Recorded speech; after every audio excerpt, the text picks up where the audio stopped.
अस्सलाम वालेकुम दोस्तों, मेरा नाम है अली उमर, हमेशा की तरह दाऊद और आप देख रहे हैं इस वक्त क्रिकेट की दुनिया पे अली एंड दाऊद शो, क्योंकि इसको देखना तो बनता है। तो दोस्तों आप लोगों से बात करने जा रहे हैं कि जैसे कि आप तमाम लोगों को पता है कि T20 वर्ल्ड कप का जब से आगाज हुआ है तब से जो है शुएब अख्तर जो सुर्खियों में रहे हैं, चाहे वो डॉक्टर नुमान नियाज वाला इंसिडेंट हो जाए, चाहे शुएब अख्तर की प्रेडिक्शंस हो जाए, चाहे कुछ भी हो जाए। तो शुएब अख्तर की दाऊद एक प्रेडिक्शन आई थी इस मैच से पहले, जहां पर शुएब अख्तर ने यह कहा था अगर इंडिया जो है टॉस इस मैच का हार जाता है इससे और इंडिया जो है वो बाद में बॉलिंग करने के लिए जाता है तो इंडिया ना सिर्फ जो है उसको अपनी इज्जत बचाना जो है मुश्किल हो जाएगा।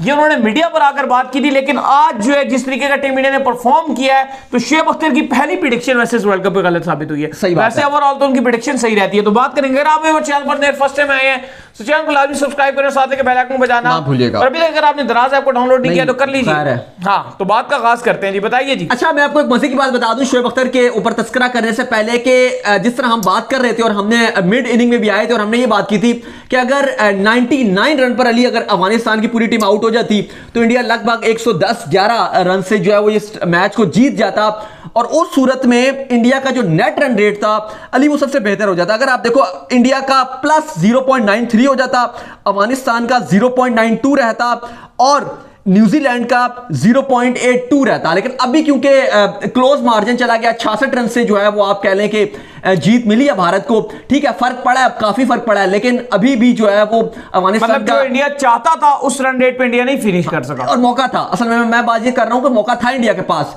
कि अगर इंडिया 99 पर फारिग कर देता, थोड़ी सी आखिर में बॉलिंग थोड़ी ढीली हुई है और थोड़ी सी उनकी हिटिंग अच्छी लग गई है, लेकिन स्टिल उस सूरत में अगर 99 पे अफगानिस्तान आउट हो जाता जो लग रहा था, लेकिन नबी ने फिर वो फंस के खेला ना, अगर वो वहां से वो निकाल देते हैं मामला तो बात बड़ा जबरदस्त काम हो जाता था, क्योंकि फिर इंडिया इस वर्ल्ड कप में दोबारा से एंट्री मार लेता। लेकिन फिलहाल अभी भी कुछ बात बिगड़ी नहीं है। 66 रन की जीत के बाद इंडिया के पास मोमेंटम है और अगर इंडिया इसी तरह स्कॉटलैंड और नमीबिया को मारता है, बस अब दुआ एक ही करनी है कि नमीबिया मार दे किसी तरीके से न्यूजीलैंड को, और आज स्कॉटलैंड लगभग मार गया था और ये परसों चीज भी क्लियर हो जाएगी। हाँ, बिल्कुल क्लियर हो जाएगी, क्योंकि उसके बाद भी एक ही मैच रह जाएगा और वो रह जाएगा अफगानिस्तान और 7 तारीख को रहेगा वो। हाँ, वो संडे का दिन होगा। अच्छा, शुएब अख्तर ने इस बात पर प्रेडिक्शन की हुई थी और उन्होंने साफ कहा था, उन्होंने कहा था जिस तरह भारतीय टीम प्रेशराइज है, जिस तरह पाकिस्तान ने 10 विकेट से मारा, 8 विकेट से न्यूजीलैंड ने मारा, वो कहते हैं कि मैं तो साफ बोल रहा हूं कि अफगानिस्तान भारत को लाजमी हराएगा और भारत मुझे जीता हुआ किसी सूरत ही नहीं दिखा रहा।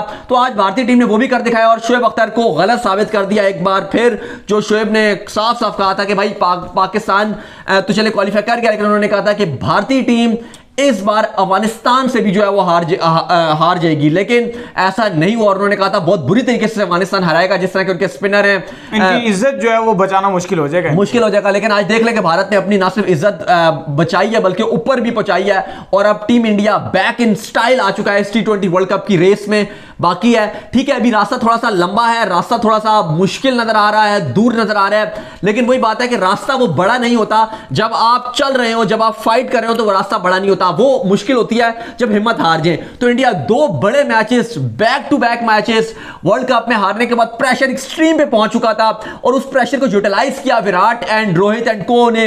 और रोहित शर्मा जो लगातार पाकिस्तान और न्यूजीलैंड के अगेंस्ट दोनों मैचेस में फेल हुए थे, न्यूजीलैंड के अगेंस्ट तो पहली बॉल पे कैच दे गए थे, फिर छूट गया था कैच, फिर उन्होंने छक्का भी मारा, चौका भी मारा, लेकिन स्टिल वो लंबी इनिंग नहीं खेल सके थे। लेकिन आज रोहित शर्मा को मैन ऑफ द मैच का अवार्ड दिया गया। हार्दिक और पंत के ऊपर जो सवाल उठ रहे थे कि यार आप क्या कर रहे हो, आपको हार्ड हिटर बनना है इंडिया की तरफ से, तो भाईजान उन्होंने भी रन्स बनाए हैं और शुएब अख्तर को करारा किस्म का जवाब दिया गया है। बात की जाए तो आईसीसी इवेंट में रोहित शर्मा की हीरोइक आ चुकी है, छा गए और तमाम प्लेयर्स का रिकॉर्ड तोड़ चुके हैं किसी भी आईसीसी इवेंट्स में।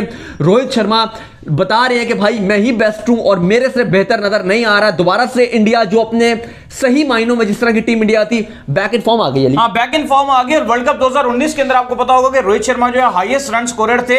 इनको जो है मोमेंटम इन लोगों का जिस तरह से टूटा था इस वर्ल्ड कप के अंदर, अगर इनको पहला मैच पाकिस्तान के अगेंस्ट ना मिलता तो आज इन्होंने मोमेंटम पकड़ा होता, लेकिन उस मोमेंटम को जो है ये बरकरार नहीं रख पाए। पर अब जिस तरीके का मोमेंटम दोबारा इन्होंने हासिल किया, लेकिन अफसोस ये है कि चीजें काफी लेट हो गई हैं। सही बात है, लेकिन अली देखो अब हम भी बार बार यहां पर बात कर रहे थे कि आपको अश्विन को खिलाना पड़ेगा, अश्विन को लाना पड़ेगा, नहीं ला रहे थे अश्विन को। आज देखो ना, लाए हो अश्विन, फर्क बता दिया ना अश्विन ने। लगातार विकेट्स लिए अपने 2 ओवरों में, लगातार विकेट्स लिए, टीम एकदम बैठ गई। देखो विकेट्स, आप इससे पहले क्या था, इंडिया ने पाकिस्तान और न्यूजीलैंड के 2 मैचों में टोटल 2 विकेट लिए हुए थे। आज देख लो, आज ऊपर से विकेट मिले हैं, एकदम विकेट्स अश्विन के आने से बड़ा इंपैक्ट पड़ा है। और दूसरा चीज जो सबसे अच्छी रही है वो ये रही है कि जिस तरह इन्होंने अपना जो वो बटन दबा दिया था ना, एक जो एकदम जिसे कहते हैं कि सारी प्लेइंग 11 तब्दील कर दी, किसको किधर ले गए, किसको किधर ले गए, आज ये अपनी जगहों पे लेकर आए हैं, सबको सेटलमेंट करके। लोग कह रहे थे जी कि अश्विन के आने से क्या हो जाएगा, भाई वो एक प्लेयर है, उससे क्या हो जाएगा। देखो अगर आज अश्विन पहले खेल गया होता, इंडिया की जो आज नेट रन रेट की बात कर रहे हैं ना, वो इतनी मुश्किल ना होती। क्यों? क्योंकि चलो पाकिस्तान के अगेंस्ट भी हार जाता, न्यूजीलैंड के अगेंस्ट भी हार जाता, अफगानिस्तान, बांग्लादेश और साउथ अफ्रीका का मैच था, कोई 85-86 का टारगेट मिला हुआ था। स्टिल बांग्लादेश ने फाइट की और 4 खिलाड़ी आउट कर दिए थे उनके, साउथ अफ्रीका के। बात है फाइट, इंडिया ने दोनों मैचों में फाइट ही नहीं किया। जो फैंस डिसअपॉइंट थे सही बात कि इंडिया फाइट ही नहीं कर रहा, इंडिया को फाइट करना मांगता था। और आज देखो इंडिया ने फाइट किया और आज इंडिया जीत गया। बात हार जीत की नहीं थी, बात इंडिया पर क्रिटिसाइज जो हो रहा था टीम इंडिया पे, वो फाइट के ऊपर था कि फाइट करो आप, फाइट आप नहीं कर रहे थे। और देखो फाइट किया, अश्विन आगे बैक टू बैक विकेट्स निकाले हैं, बेस्ट बॉलर आज के बने हैं, सब कुछ अच्छा रहा है। अब अली, जिस तरह शोएब अख्तर लगातार इंडिया के ऊपर बात कर रहे थे कि यार इंडिया फारिग हो गई है, ये हो गया, वो हो गया, थोड़ा सा तो शोएब अख्तर को भी अब शौक हुए होंगे शोएब अख्तर, क्योंकि जिस तरह उनकी प्रेडिक्शंस चल रही थी। लेकिन ओवरऑल देखा जाए तो दाऊद उनकी प्रेडिक्शन काफी हद तक ठीक भी हुई है, जो पिछली प्रेडिक्शन उन्होंने की है, और वो बड़ा सपोर्ट करते हैं टीम इंडिया को। वो काफी इससे डिसअपॉइंट भी दिखाई दे रहे थे। उन्होंने पाकिस्तान के अंदर रहकर बड़ी वीडियोस बनाई है इस चीज के ऊपर कि यार भाईचारे के ऊपर उन्होंने बड़ा फरोग दिया। फिर उन्होंने कहा यार टीम इंडिया का बाहर होना बड़ा गलत है इवेंट के लिए। तो वो तो वैसे पर्सनली तो वो सपोर्ट कर रहे हैं टीम इंडिया को। नहीं, बात ठीक है आपकी कि वो सपोर्ट उन्होंने काफी ज्यादा टीम इंडिया को किया है। डिफरेंट जगह हमने देखा है कि वो जाकर उन्होंने बात किया है। वो कहते हैं कि मतलब बहुत अच्छी उन्होंने बातें भी की थी इंडिया के हवाले से। इवन उन्होंने कहा था अगर इंडिया वर्ल्ड कप में नहीं रहता तो ये वर्ल्ड कप के लिए बड़ा नुकसान है इंडिया का। क्योंकि जिस तरह की टीम इंडिया ने परफॉर्मेंस दिखाई थी, जिस तरह टीम इंडिया डिप में गया था, तो शोएब अख्तर गुस्से में वो प्रेडिक्शन दे रहे थे और वो देना बनता। अब जो नेट रन रेट है अफगानिस्तान का वो +1.48 है, न्यूजीलैंड का जो है वो +0.82 और इंडिया का +0.07 है। अब देखो सिनेरियो तो सीधा ही है कि न्यूजीलैंड अपने 2 में से 1 हार जाए, ऐसा ही है। अगर नमीबिया ने हरा दिया फिर तो चस आ जाएगी। फिर बेशक अफगानिस्तान हार जाए।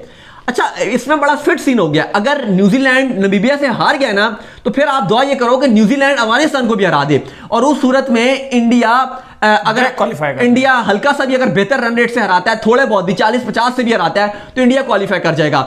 लेकिन अगर ऐसा नहीं होता, नमीबिया इनको नहीं हराता, फिर इंडिया को यह दुआ करनी पड़ेगी कि अफगानिस्तान जो है वो किसी तरीके से न्यूजीलैंड को हरा दे, और उस सूरत में फिर इंडिया को अफगानिस्तान का नेट रन रेट काबू करना पड़ेगा, और वो यकीनन आसान नहीं है। इंडिया को लगभग एक मैच 90 रन से और एक मैच जो है वो तकरीबन 100 रन से मारना पड़ेगा। टोटल इंडिया को जो चाहिए होगा लगभग 100 या आप कह लें 90 रन का मार्जिन चाहिए होगा जीत, और वो बड़ी मुश्किल चीज हो जाती है। लेकिन पहली चीज आसान मुझे नजर आ रही है कि नमीबिया हरा दे न्यूजीलैंड को, तो इंडिया के लिए सिनेरियो थोड़ा सा आसान बहुत हो जाएगा। टोटल इंडिया का 30-40 रन से भी फिर अगर हराता है स्कॉटलैंड या नमीबिया को, दोनों को, एक को 30 से हरा देता है, एक को 40 से हरा देता है, तो आराम से गो थ्रू कर जाएगा। क्योंकि न्यूजीलैंड का जो नेट रन रेट है वो इतना अच्छा नहीं है, और अगर वो अफगानिस्तान नमीबिया से हार जाएंगे तो और उनका नीचे आएगा, और उस सूरत में इंडिया अगर अपने 2 मैचेस जीता है तो इंडिया तो जाएगा। लेकिन देखो बात यह है कि आज इंडिया की जिस तरह की चर्चा हो रही है, जिस तरह देखें बैटिंग की भी थोड़ी हाईलाइट्स चल रही हैं, तो केएल राहुल ने जिस तरह के जो छक्के मारे हैं, जबरदस्त किस्म का, मैं कहता हूं आज बल्ला चला है केएल राहुल का, आज बल्ला चला रोहित शर्मा का, बड़े टाइम से जो बल्ला। शोएब अख्तर की जो बात कर रहे थे, शोएब अख्तर ने वैसे पहले तो प्रेडिक्शन की थी कि पाकिस्तान और इंडिया फाइनल खेलेंगे। क्या अभी कोई इम्कानात नजर आ रहे हैं? देखें हू नोस के कब क्या हो जाए, यू नेवर नो। यहां से अब अगर इंडिया सेमीफाइनल में जाता है तो इतनी जख्मी इंडियन टीम जाएगी ना कि देखो आपके पास कुछ खोने के लिए नहीं होता। होता क्या इस सीन में अली, आपके पास कुछ खोने के लिए नहीं होता। इंडिया पाकिस्तान से हारी, प्रेशर बहुत बन गया था, और वो हमने फील किया विराट के ऊपर और टीम इंडिया के ऊपर। और फिर जब न्यूजीलैंड से हारे और उसके बाद जो हमने इंडिया के ऊपर प्रेशर फेस किया, वो एक अनबिलीवेबल था। होता क्या है, जब आप इतना प्रेशर आपके ऊपर आ जाता है ना, तो फिर आप ये सोचते हो कि यार क्या था, इस प्रेशर से हम डर रहे थे, इस प्रेशर में हम क्या हो गए, हम बदतर से बदतरीन तो हो गए, अब क्या हो सकता है, इससे बुरा क्या हो सकता है। सही बात है। ये चीज टीम इंडिया को उठा गई ऊपर, और आप देखो कि आज उन्होंने अफगानिस्तान को ऐसा तोड़ा है कि इस वर्ल्ड कप का मोस्ट हाईएस्ट रन जो बना डाला इन्होंने, 210 रन। अभी तक इस वर्ल्ड कप में किसी ने 200 की फिगर ही टच नहीं किया। और अफगानिस्तान के लिए बैड लक ये भी है, जो उनका बेस्ट बॉलर था यानी कि मुजीब, वो जो है वो इंजर्ड हो गया। ये उनके लिए बड़ी जो है बैड लक रही है, क्योंकि उससे बड़ी लक और ये चीजें तो रहती हैं। अब आगे इंडिया भी कहे जी हम पाकिस्तान के अगेंस्ट, हम न्यूजीलैंड के अगेंस्ट हम टॉस हार गए, हमें कॉम्बिनेशन नहीं खिला सके, हमने अश्विन को नहीं खिलाया, लाख फलाना। लेकिन वही बात होती है कि जब आप एक लाइन में पकड़ जाते हो, एक आप लाइन में आ जाते हो, तो हर चीज आपके हक में जाती है। अब कल मैं देख रहा था ना रिजवान की प्रेस कॉन्फ्रेंस, वो कहती हैं कि हमें हमारी लक ने भी साथ दिया। वो कहती है जब हमारी नीयत साफ थी, हमने एक मोमेंटम पकड़ लिया। वो कहती है हम तीनों मैचेस में टॉस जीते, ये रिजवान ने खुद बोला है। वो कहती है तीनों टॉस हम जीते। अब वो कहते हैं वो हमारे हाथ में नहीं था, लेकिन वो किस्मत थी, और किस्मत हमारे साथ थी। ऐसा ही है। और जब किस्मत आपके साथ हो तो फिर आपकी नैया पार होती है। अब क्या यू नेवर नो कि अब इंडिया की अब किस्मत पास, अब इनके साथ आ गई है किस्मत। अब देखो अफगानिस्तान को हराया। कभी कभी होता है ऐसा कि आपको एक मैच मिलता है और उसके बाद जो आपकी पटरी होती है वो आप पकड़ लेते हो। और अभी वसीम अकरम बैठे हुए बड़ी खुलकर तारीफ कर रहे हैं टीम इंडिया की, सही बात, रोहित की और विराट के ऊपर बात कर रहे हैं। वो कई बात कर रहे थे कि देखो आपको हिम्मत नहीं हारनी, अगर आप हिम्मत हार जाओगे तो इसका मतलब है कि आप हार गए। अगर आपने लड़ना छोड़ दिया तो आप हारोगे। सही बात है। मैच हार जाने से आप वर्ल्ड कप से बाहर नहीं होगे, लेकिन अगर आपने हिम्मत हार दी, आपने लड़ना छोड़ दिया तो आप हारोगे। इंजमाम भी ये कह रहे थे कि इंडिया एक बड़ी टीम और इंडिया को कमबैक करना आता है, लेकिन अगर इंडिया अपनी हिम्मत हार गया कि भाई हम कुछ नहीं कर सकते तो प्रॉब्लम होगी। अगर इंडिया हिम्मत ना हारे तो इंडिया वर्ल्ड कप में आगे जा सकता है। और अब देखो अगर इंडिया ने अपनी देखा कि यार हम स्कॉटलैंड को हराएंगे, अफगानिस्तान को हरा दिया, नामीबिया को हराएंगे, देखो किस्मत खुद ब खुद इनके साथ देगी कि न्यूजीलैंड कुदरती तौर पे हार जाएगी नामीबिया के साथ। और आज नामीबिया का भी कॉन्फिडेंस बूस्ट अप हुआ होगा जैसे स्कॉटलैंड इनके ऊपर पड़ गई थी, सही बात है, तो न्यूजीलैंड के ऊपर। तो अब उनको देखो आज 3-4 बार मौका मिला है स्कॉटलैंड को। ऐसा ही है। पहले बॉलिंग में 3 खिलाड़ी आउट कर दिए, वहां से गुप्टेल ने कभी एशिया में रन ही नहीं बनाए, ना दुबई में बनाए हैं, पूरा पीएसएल खेल गया आपका, कुछ भी नहीं किया। क्या हुआ एंड में? बना गए रन। ऐसा ही है। फिर स्टिल जिस तरह की बैटिंग चार्ज करना शुरू हो गए थे, पावर प्ले को इतना अच्छा यूटिलाइज किया स्कॉटलैंड ने, लेकिन आई डोंट नो कि उनका मोमेंटम कैसे एकदम से खराब हो गया और ठुस होकर रह गई। नहीं, बिल्कुल सही कह रहे हैं। और शुएब अख्तर जो है फिलहाल आप लोगों को शायद ज्वाइन भी कर लें, बड़ा करीबी जो है वो ज्वाइन कर रही होंगे, क्योंकि शुएब अख्तर जो है उनकी आजकल पीटीवी स्पोर्ट्स के साथ तो बातचीत अब नहीं रही है, छुट्टी रही है, तो अपने घर ही बैठे होते हैं और इन मुद्दों के ऊपर जो बड़ा आवाज भी उठाते हैं। तो देखते हैं जो आज जो मुद्दा है उसके ऊपर शुएब अख्तर का अब क्या कहना है। तो मिलते हैं इंशाल्लाह आपसे नेक्स्ट वीडियो में। उम्मीद है कि आपको आज का हमारा शो आया होगा, पसंद आया, वीडियो को लाइक कीजिए, हमारे चैनल को सब्सक्राइब कीजिए, फेसबुक पेज आपको नीचे मिलेगा, उसको भी लाइक और फॉलो कीजिए। नेक्स्ट वीडियो में, बाय बाय, ख्याल रखिएगा।